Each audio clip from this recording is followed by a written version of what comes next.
Assalamualaikum warahmatullahi wabarakatuh. Salam sejahtera untuk kita semua. Perkenalkan, nama saya Daryanti, SEMMAK dengan IDN 0917018502. Saya merupakan salah satu dosen akuntansi pada Sekolah Tinggi Ilmu Ekonomi Yayasan Pendidikan Ujung Pandang, Makassar. Pada saat ini, saya akan menjelaskan mengenai metode pengajaran saya dengan menganut pada metode DII, yaitu Delivery, Interaction, dan Assessment. Pada mata kuliah akuntansi biaya. Mata kuliah ini merupakan salah satu mata kuliah wajib pada semester 3 yang harus diambil oleh setiap mahasiswa dengan bobot 3 SKS. Baiklah, sebelum lebih lanjut saya menjelaskan mengenai teknik mengajar saya dengan menggunakan metode DII, terlebih dahulu saya akan menjelaskan mengenai deskripsi mata kuliah, capaian pembelajaran, dan metode pengajaran yang saya terapkan. Mata kuliah akuntansi biaya merupakan mata kuliah yang menganalisis konsep dasar akuntansi biaya, komponen akuntansi biaya, menganalisis pengumpulan dan penentuan harga pokok produksi dengan menggunakan metode harga pokok pesanan dan harga pokok proses. Menganalisis biaya produk sampingan, biaya produk bahan baku, biaya tenaga kerja dan biaya overhead pabrik, serta menganalisis biaya berdasarkan aktivitas. Dengan mengikuti mata kuliah ini, diharapkan setiap mahasiswa dapat atau mampu untuk memahami akuntansi biaya dan instrumen dasarnya, mampu memahami sistem perhitungan biaya dan akumulasi biaya, serta mampu untuk menganalisis perencanaan dan pengendalian biaya. Sehingga bisa mencapai semua kemampuan tersebut, maka mahasiswa diberikan topik-topik pembelajaran yang dijabarkan atau dijelaskan dalam 14 kali pertemuan meliputi 1. Mengidentifikasi dan membedakan antara manajemen kontrol dan akuntansi biaya. Kedua, mendeskripsikan konsep biaya dan sistem informasi akuntansi biaya. Kemudian dilanjutkan dengan menjelaskan perilaku biaya disertai dengan ilustrasi teknik pemisahan biaya. Pada pertemuan berikutnya, masuk kepada penyajian aliran biaya manufaktur dan menyiapkan laporan harga pokok penjualan. Setelah itu dilanjutkan dengan materi perhitungan biaya berdasarkan pesanan, dilanjutkan dengan materi perhitungan biaya berdasarkan proses. Kemudian pada pertemuan ketujuh, topik pembahasan yaitu mengidentifikasi biaya mutu dan akuntansi untuk kehilangan dalam proses akuntansi, dilanjutkan dengan menyajikan perhitungan biaya produk sampingan dan produk yang dihasilkan bersamaan. Kemudian masuk pada pengendalian perhitungan biaya dan perencanaan bahan baku, produksi just in time dan backflushing, pengendalian perhitungan akuntansi biaya tenaga kerja. Selanjutnya masuk pada mendefinisikan dan menghitung tarif overhead pabrik, menjelaskan dan membedakan overhead pabrik dengan konsep departementalisasi, dan yang terakhir masuk pada materi perhitungan biaya berdasarkan aktivitas. Teknik pengajaran yang saya lakukan dengan menggunakan metode DII yang pertama adalah delivery, di mana dalam menyampaikan materi saya menggunakan beberapa buku sebagai literatur dan juga saya memberikan contoh atau studi kasus yang terjadi di perusahaan. Dalam perkuliahan saya melakukan pengajaran tatap muka dengan menggunakan metode pembelajaran mandiri, case study, ataupun pembelajaran terstruktur. Kemudian yang kedua adalah interaktif.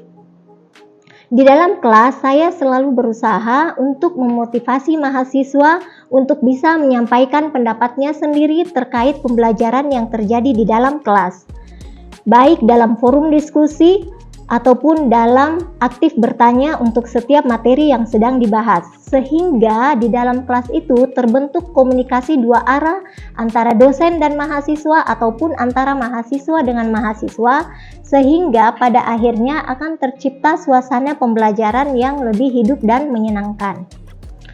Kemudian yang terakhir adalah assessment atau penilaian. Dalam hal ini, saya melakukan asesmen atau penilaian berdasarkan matriks penilaian yang telah saya sampaikan terlebih dahulu kepada mahasiswa pada awal perkuliahan, yang dimana pada saat itu saya memberikan poin-poin penilaian kepada mahasiswa. Hal ini saya lakukan agar mereka bisa memotivasi diri mereka sendiri untuk bisa memenuhi poin-poin tersebut dan bisa mendapatkan nilai yang bagus untuk mereka sendiri. Baiklah, berikut ini saya akan memperlihatkan contoh pengajaran saya di dalam kelas dalam mata kuliah akuntansi biaya. Assalamualaikum warahmatullahi wabarakatuh. Waalaikumsalam warahmatullahi wabarakatuh. Oke, selamat pagi semuanya. Apa kabar hari ini? Baik. Oke, alhamdulillah baik ya. Nah, di sini ketua tingkat ada yang tidak hadir nggak? Atau hadir semua ini? Ada sakit untuk satu. Ada sakit. Oke. Nah, mudah-mudahan temannya yang sakit kita doakan cepat sembuh ya. Amin. Buat yang lain juga Ibu harapkan ya, karena cuaca saat ini tidak mendukung ya. Jadi Ibu harapkan kalian menjaga kesehatan ya. Kalau perlu minum vitamin ya, dan banyak minum air ya, biar kesehatan tetap terjaga. Oke. Nah, untuk pertemuan hari ini kita akan membahas metode harga pokok pesanan ya. Tapi sebelum dibahas ini, Ibu mau tanya-tanya dulu nih tentang materi yang sudah kita pelajari sebelumnya ya. Nah, sekarang kira-kira siapa yang bisa memberi Ibu pengertian dari akuntansi biaya? Yo, Herni.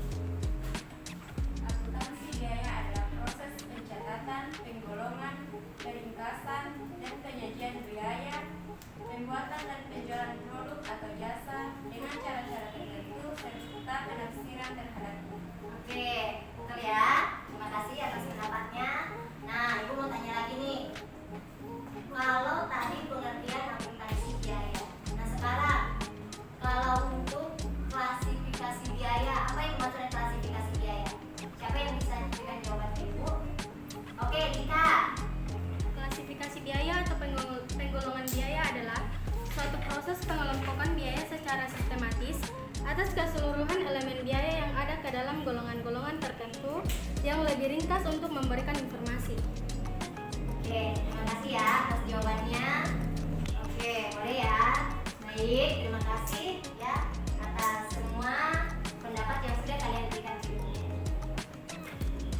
Pembahasan metode harga pokok pesanan ya.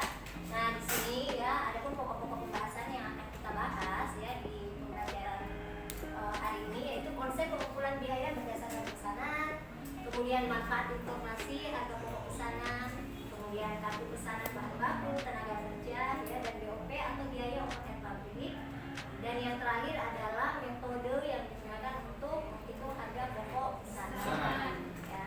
Nah, di sini kalian bisa lihat ya, metode ini digunakan oleh perusahaan yang berproduksi berdasarkan pesanan. Kemudian biaya dikumpulkan untuk pesanan tertentu dan harga pokok per satuan dihitung dengan cara membagi total biaya produksi untuk pesanan tersebut dengan jumlah satuan produk dalam pesanan yang bersangkutan. Nah, kemudian lanjut nih. Nah, jadi di sini ada dua siklus ya. Pertama siklus pembuatan produk dan yang kedua adalah siklus akuntansi biaya. Nah, di sini perbedaannya untuk siklus pembuatan produk, yang pertama kita lakukan adalah pembelian bahan baku. Kemudian setelah dibeli, bahan bakunya dulu dimasukkan dulu ke gudang. Nah, di sini ada pembelian dan penyimpanan bahan baku. Setelah itu, pada saat mau diolah, barulah bahan baku dikeluarkan dari gudang dan diolah untuk menjadi produk jadi. Nah, setelah itu, setelah produk jadi, dimasukkan kembali dalam gudang untuk dijual. Nah, kemudian siklus akuntansinya apa aja? Nah, di sini penentuan harga pokok bahan baku yang dibeli. Nah, di sini apa saja nih untuk pengumpulan biaya? Ya, jadi untuk siklus akuntansi biayanya harus kita hitung semua. Ya, yang pertama apa? Biaya tenaga kerja. Kemudian apa lagi nih? Penentuan harga pokok bahan baku yang dipakai. Maksudnya apa nih penentuan harga pokok bahan baku yang dipakai? Jadi seperti ini ya, perusahaan membeli bahan baku. Ya, kemudian itu di stok dulu tuh di gudang menjadi persediaan. nanti setelah ini memproduksi barulah bahan baku dikeluarkan dari gudang. Berapa banyak yang ingin diproduksi, berapa banyak bahan baku yang dipakai. Nah, kemudian biaya yang terakhir adalah biaya overhead pabrik. Nah, semua itu dikumpulkan. Setelah kita hitung biayanya, baru kita bisa menentukan harga pokok produk jadi. Sampai sini ada yang mau ditanyakan? Oke, kita lanjut ya. Paham ya? Oke. Nah, sekarang kita masuk pada siklus pembuatan produk. Ya, jadi siklusnya seperti ini nih. Perusahaan membeli dulu, kemudian masuk ke gudang bahan baku. Setelah gudang bahan baku baru masuk ke proses pembuatan produk pabrik. Ya, seperti Bu bilang, kita akan berbicara atau masih berbicara mengenai perusahaan manufaktur. Ya, berarti kalau manufaktur itu identik dengan pabrik. Diproses jadilah dua produk. Ya, prosesnya itu ada dua produk jadinya. Produk jadi siap dijual dan produk dalam proses. Nah, sekarang nih, kira-kira produk dalam proses itu apa? Oke, terakhir. Kayak stok dalam gudang Oke. tapi belum selesai. Nah, oke, jadi betul ya teman-temannya ya.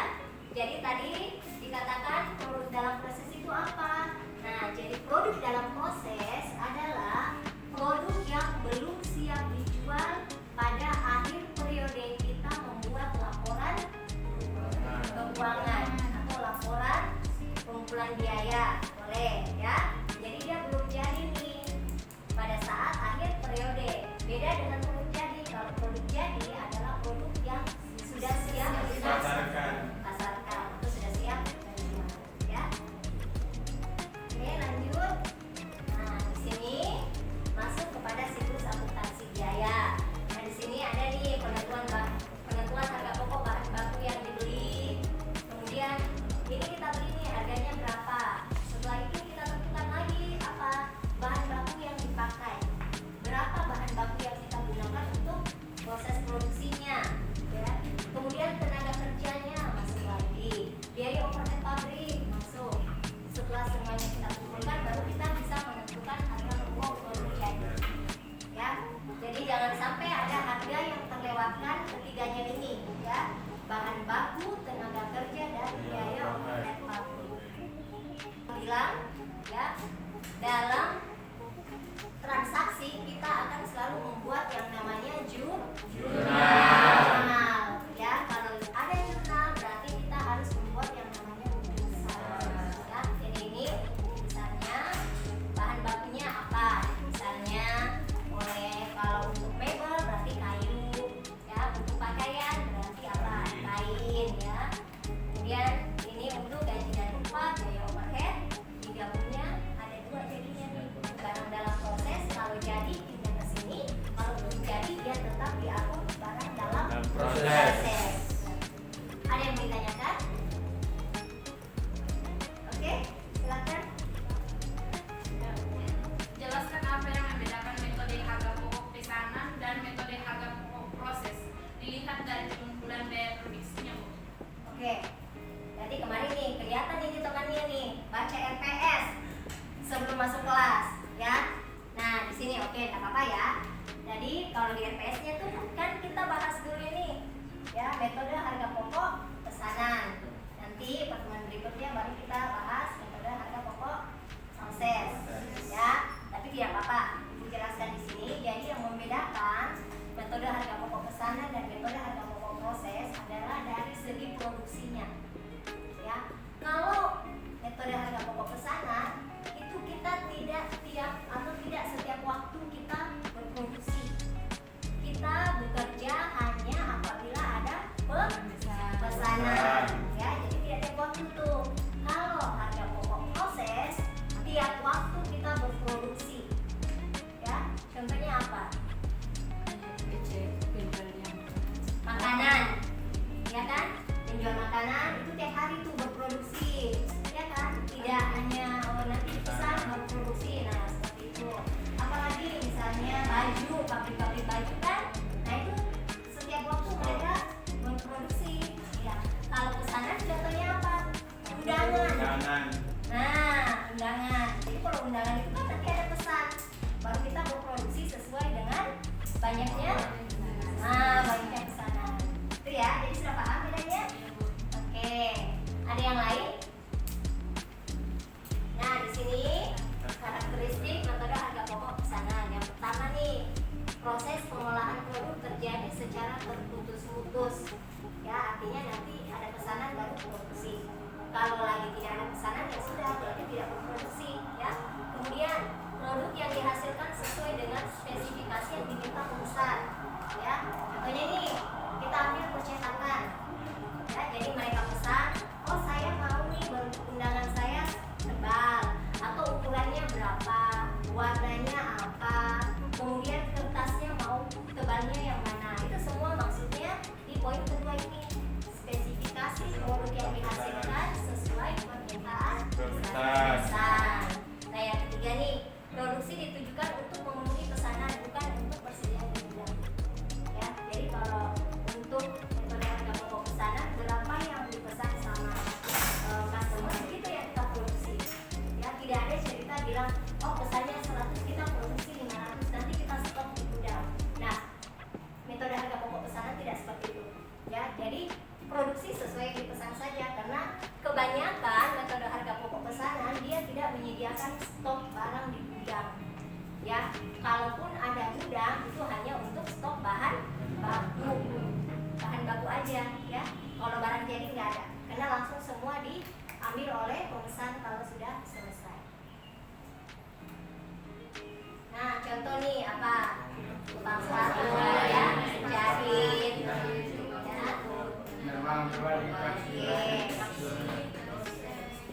Nah, di sini coba kita masuk di manfaat informasi harga pokok pesanan ya.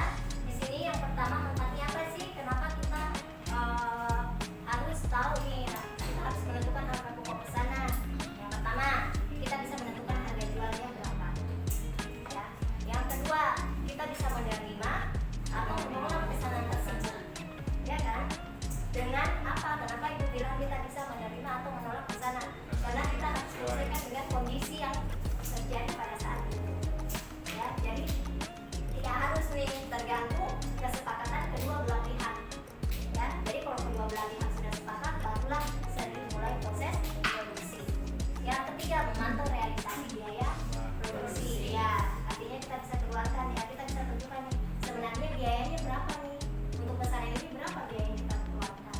Ya, itu bisa dipantau. Kemudian kita sudah menghitung laba rugi tiap pesanan, ya kan? Dari penentuan harga pasti kita sudah memasukkan untung atau laba yang kita inginkan. Yang kelima, menentukan harga pokok persediaan produk jadi dan produk dalam proses yang disajikan dalam neraca. Laporan akhirnya dalam bentuk laporan ya. Ya, jadi perhitungannya seperti ini, taksiran biaya non produksi, kemudian ditambah apa? Total biaya pesanan, masuk pada laba yang diinginkan. Setelah dihitung semua, barulah kita bisa menentukan atau menaksir harga jual. Ya, harga jual produk kita kepada pemesan. Ini unsur-unsur biayanya apa? Biaya tenaga kerja, ya, biaya overhead pabrik, itu masuk pada taksiran biaya produksi. Otomatis harus ada biaya bahan baku ya, itu sudah pasti ya, karena tidak akan bisa berjalan suatu produksi kalau bahan bakunya tidak ada ya. Jadi yang dua itu dibilang ya, bahan baku dan tenaga kerja ya, itu biaya apa? Biaya utama ya, biaya utama bahan baku dan tenaga kerja. Kemudian kita bisa mempertimbangkan penerimaan atau penolakan pesanan nih. Jadi dilihat dulu total harga pokok pesanannya ya. Setelah dihitung-hitung, baru kita tentukan nih harga jual, kita kasih masuk, kita komunikasikan dengan customer. Oh segini kalau mau pesan sebanyak itu harganya misalnya 1 juta. Customernya menerima atau tidak? Kalau customernya menerima, barulah kita mulai proses produksi. Kalau customernya tidak menerima, ya kita berhak untuk menolak. Ya, boleh. Kemudian ini maksudnya kita bisa memantau realisasi biaya ya. Jadi maksudnya realisasi biaya produksi adalah biaya yang sudah terjadi pada saat proses produksi. Ya, jadi realisasi biaya itu sudah dikeluarkan ya, artinya sudah terjadi pada saat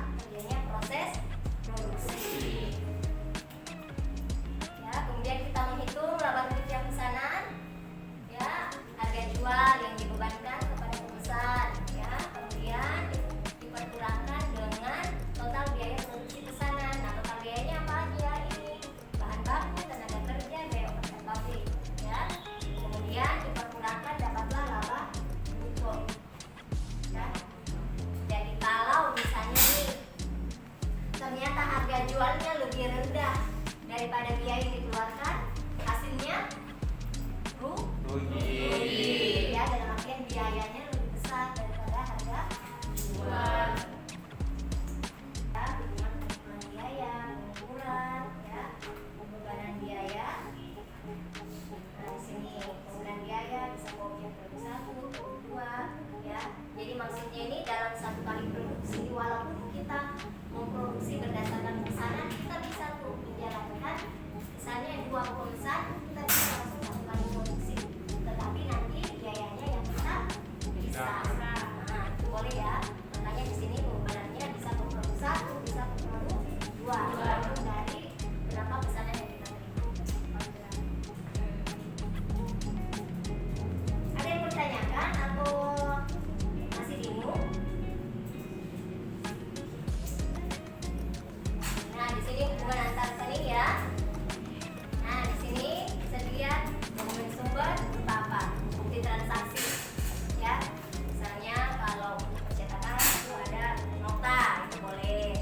Ya, kemudian setelah itu kita jurnal. Dari jurnal masuk ke buku besar, dari buku besar baru ke rekening pembantu. Ya, rekening pembantu.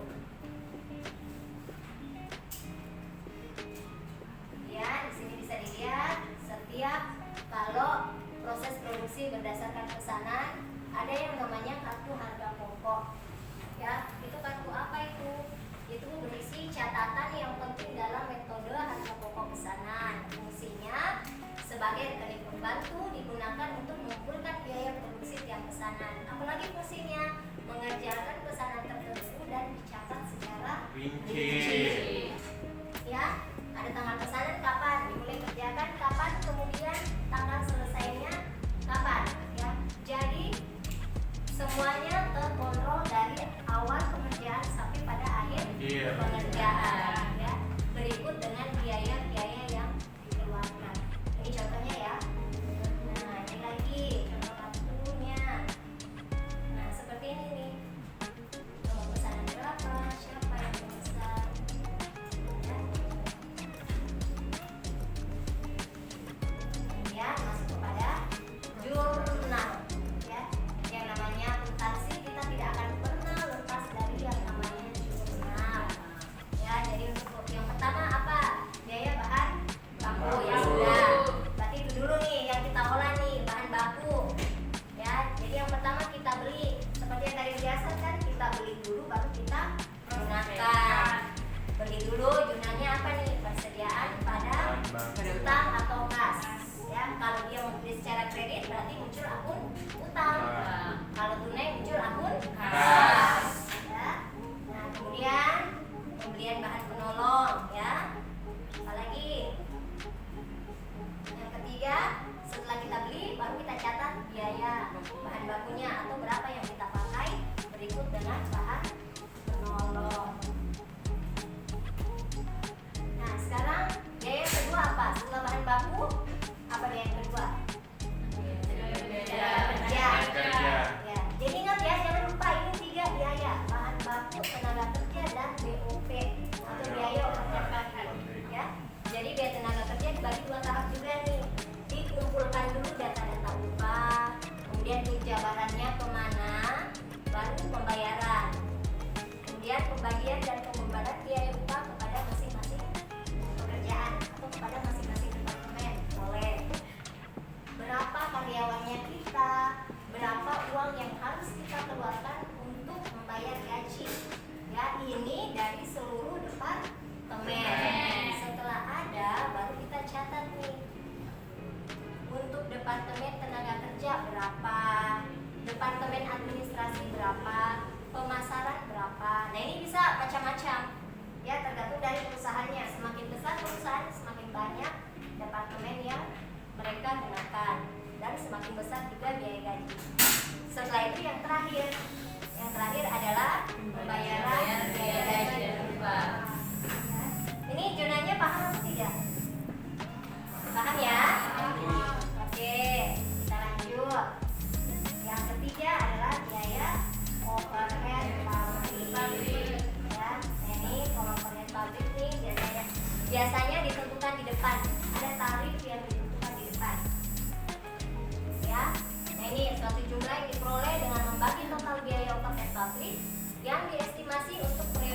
berdasar dengan total dasar alokasi biaya overhead. Nah, khususnya untuk tarifnya kita pakai estimasi biaya overhead pabrik dibagi dengan dasar alokasi biaya. Kemudian yang dibebankan kita tinggal kalikan aja tarif BOP kita kali dengan dasar beban. Ya. Nah, sekali lagi kita masuk nih jurnal. Ya, intinya kita selalu ke jurnal. Apapun kegiatannya jurnal. Ya, ini untuk jurnal BOP. BDP barang dalam proses. Ya, jadi BDP ini singkatan dari barang dalam proses. Kemudian BOP yang dibebankan, kemudian dicatat lagi BOP yang sesungguhnya terjadi, kemudian BOP penutup yang dibebankan, kemudian ada yang namanya selisih BOP. Ya. Nah, kemudian masuk nih untuk pemesanan yang selesai, jurnalnya apa? Harga pokok, kemudian harga pokok belum jadi, harga pokok belum dijual, sama pencatatan pendapatan penjualan. Ya. Ada yang ditanyakan? Kalau tidak ada, kita masuk kepada case study. Ya, berdasarkan penjelasan yang tadi. Nah, sekarang Ibu kasih nih contoh soalnya. Ya, contoh soalnya. Silahkan coba kalian kerjakan contoh soal yang Ibu berikan. Ya, jadi ini soal metode harga pokok pesanan. Silahkan kalian kerjakan. Setelah itu nanti kita coba kalian paparkan hasil dari pengerjaan kalian. Ya, oke. Ibu kasih waktu kurang lebih berapa menit? Ibu kasih waktu sampai selesai laporan. Ibu coba 20 menit dulu deh. Oke. Nah, dari hasil contoh soal nih Ibu lihat semuanya alhamdulillah sudah paham ya. Rata-rata sudah betul semua cara pengerjaannya ya. Jadi berhubung waktu juga yang harus memisahkan kita ya. Jadi Ibu simpulkan saja. Jadi untuk pertemuan hari ini untuk materi metode harga pokok pesanan ya, intinya itu yang pertama ya, dia tidak berproduksi secara terus-menerus. Ya, artinya dia produksinya terputus. Ya, yang pertama, yang kedua ada pencatatan, kemudian bahan baku, kemudian itu dicatat lagi penggunaannya berapa ya, kemudian ada biaya tenaga kerja dan ada biaya overhead pabrik. Kemudian nih kalau untuk metode harga pokok pesanan itu ada pihak perusahaan itu bisa menolak atau menerima pesanan yang ada sesuai dengan kondisi di lapangan ya. Seperti itu untuk kesimpulan pembelajaran kita hari ini. Nah, kemudian Ibu ada berikan tugas ya, silakan kalian buka Google Classroom ya, di situ Ibu sudah kirimkan tugas, silakan kalian kerjakan. Ibu tunggu sampai besok pagi ya. Besok pagi Ibu akan buka dan Ibu pastikan diri kalian sudah mengirim hasil dari tugas tersebut mengenai pembelajaran hari ini ya. Oke, baik, untuk pembelajaran hari ini Ibu tutup ya. Terima kasih atas kehadirannya. Sampai ketemu di pertemuan berikutnya. Wassalamualaikum warahmatullahi wabarakatuh dan selamat pagi.